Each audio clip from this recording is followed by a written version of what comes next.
What's good? What's good? Welcome to or welcome back to the channel. Back with another video for you guys. Today I'm on the 2009 Volkswagen Routan, R-O-U-T-A-N, 4.0 liter. We're getting ready to change the thermostat today. So I'm going to explain a little bit what's going on with the thermostat and possibly weaning it down. So you always start small and work your way up. So we're having some intermitting heat regulation going on with the thermostat when the car is in operation. So as far as driving it, everything is fine, and then when you're sitting at a light or something, the temperature thermostat starts to climb up from hot to the cold. So the average vehicle is usually between 180 to 210, 215 far as the actual temperature of the vehicle. Shouldn't be no higher than that. And basically once you get to the stoplight, it's starting to climb up and climb up, and that's an indication that the thermostat has failed and possibly not doing its job. Another possibility that it could be, which it could be, the water pump. The water pump constantly circulates the fluid, and if the propellers inside the water pump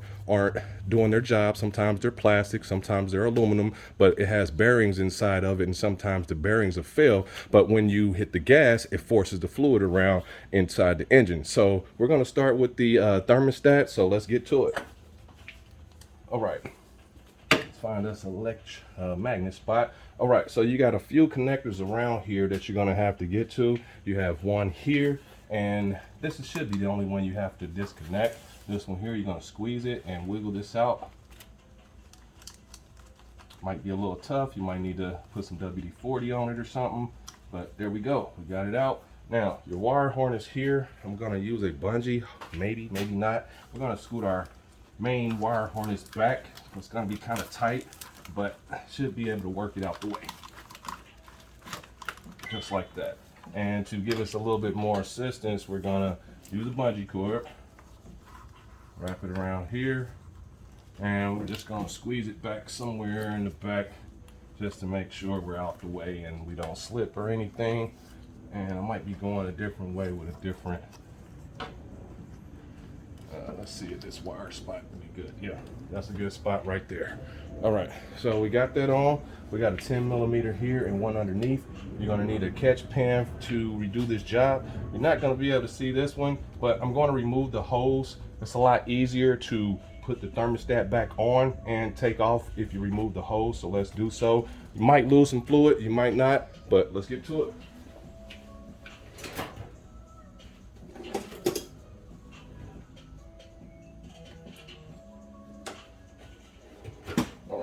So we're going to take our pliers, and yes, this vehicle does need a coolant cap, so this was just put here just to keep it from spewing out, but it's definitely going to need a coolant cap.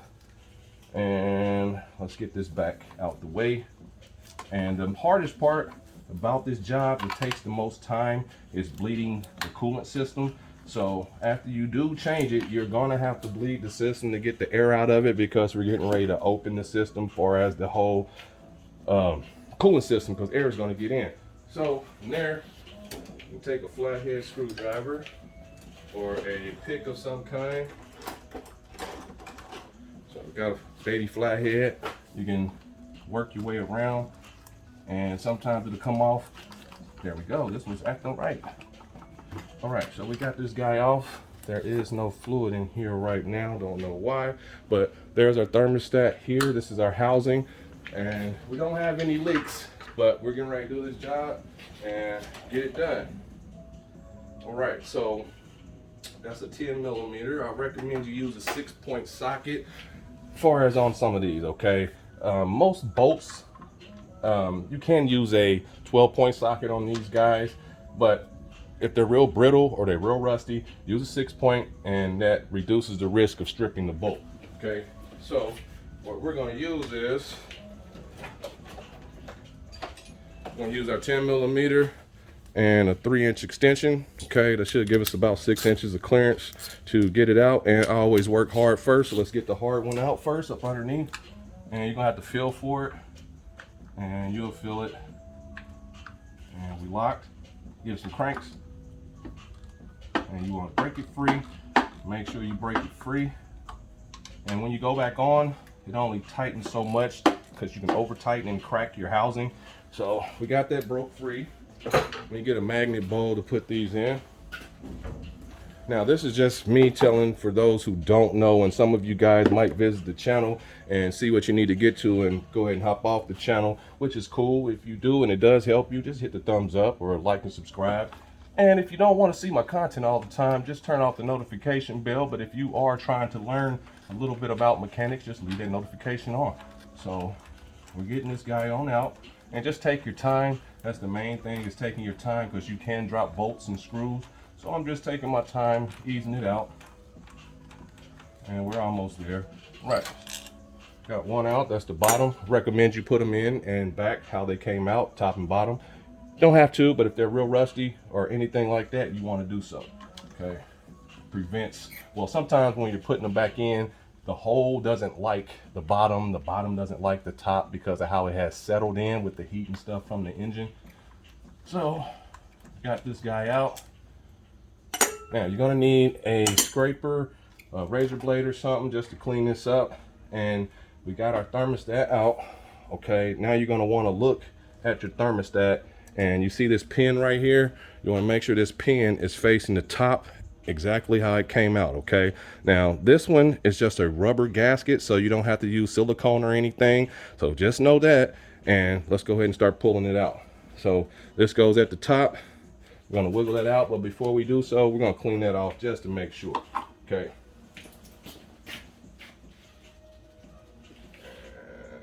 and usually have a few razor blades out and all ready to go, so let me grab my razor blade. All right, so we got our razor blade. You're gonna just basically scrape around the edges of this whole thing. You want all this stuff to be clean as possible, and I have some brake parts cleaner to make sure it's not greasy or anything, because you don't want any antifreeze because it's kind of greasy, and you don't want any of that around here. So just clean it up as much as you can. You might need a wire brush just to help further assist. Any rustiness, you want to make sure that stuff is gone.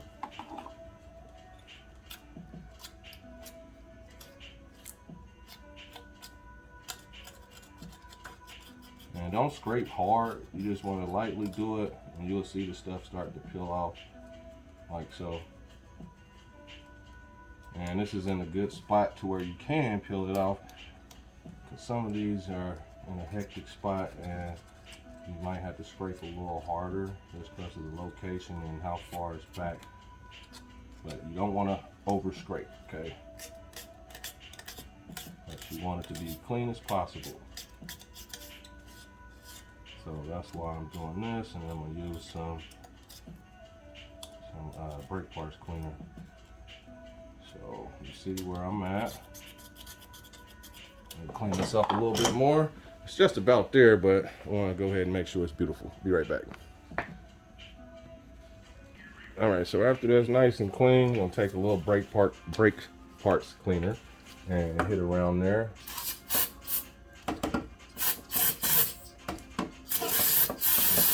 You want it to evaporate and look good like so.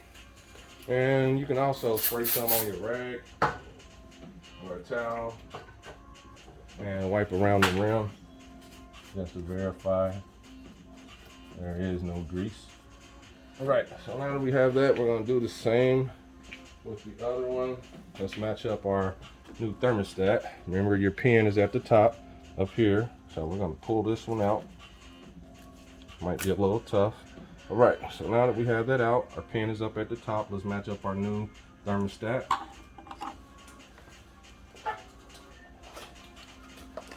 And after we match it up, I'll give you the parts number, and everything looks good. Always match your parts. Okay, remember this is at the top, just like this one was. So this one's clean. We can go ahead and set it back in at the top like that one was. My bad, because I was putting it in backwards. So it's supposed to sit this way like this. So we're gonna make sure it's not in backwards. Okay, so you got a little angle spot right there. Let's go ahead and feed this back in after we clean this off. Right, that's my bad. I was putting it in backwards. Spring faces in. All right, more brake parts cleaner. So don't do what I did, because you're gonna be confused. So make sure it's facing the right way. That's my bad. So it is the correct one. Clean this up real good. Now this piece here is gonna sit like that off of the back side right here. Okay, this little peg. It's gonna sit just like that. Okay. All right. Old, new. Let's go back in at the top. And let's squeeze her in all the way around. But yeah, we get confused sometimes and mess up. But make sure that pin is at the top. And now that we have it in and everything's clean, we can go back and replace this guy. And let's start and get one started. Let's get this on here first. And let's start with the top, just to get it seated. Get a few threads on there at least. And if you don't feel it, let's help assist. And just get it on there. There we go. Felt it go in. And we're just going to hand tighten it. And I'm just going to get it up there to hold it to where I can position it at the bottom. So I'm not going to tighten this all the way. I just need it to stay. Just like this. A little more. Okay, so now we got that one. Let's go into the bottom. I usually make mine first like this and then go back in, and I use my finger to support it, and then I'll find my hole and we'll slide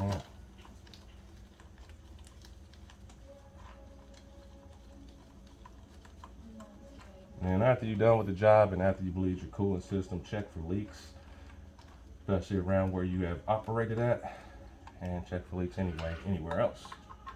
All right. So let's hand tight there. Let's go ahead and get our ratchet. Start getting this guy on. And we'll switch back and forth because you don't want tighter. You don't want one tighter than the other one. So you're gonna just go back and forth until it's tight.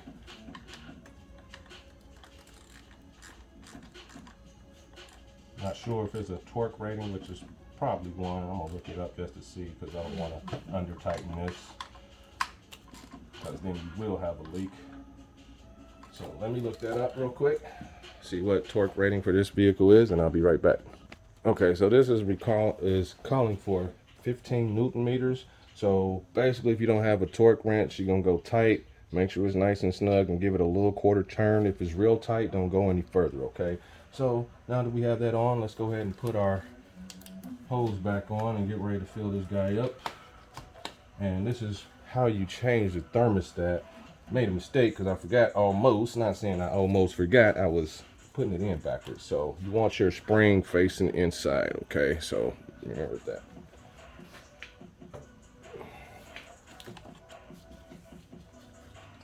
And I wasn't gonna be able to do the job either way if I didn't find out, or even if I went back and got another one, it was gonna be the same one because of my mistake of the way I was looking. And it's okay to make mistakes as long as you don't make big ones and tear stuff up. Let's get this to be still and work this on up. And you want to get it back in the same groove if possible, so it can be tight like it was when you took it off. I'm almost there as far as that aspect. I have to play with it a little bit. There we go. All right, so now that we got that there and we was able to get it exactly in the same spot, this is how you replace it. I'm getting ready to proceed to bleeding the cooling system out.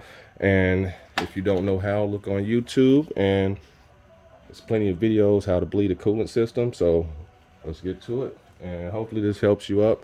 Hit the thumbs up, like, subscribe if you will. And always remember, rust is the enemy on these things. So yeah, to the next video, guys. Live life, love it, and I'm out.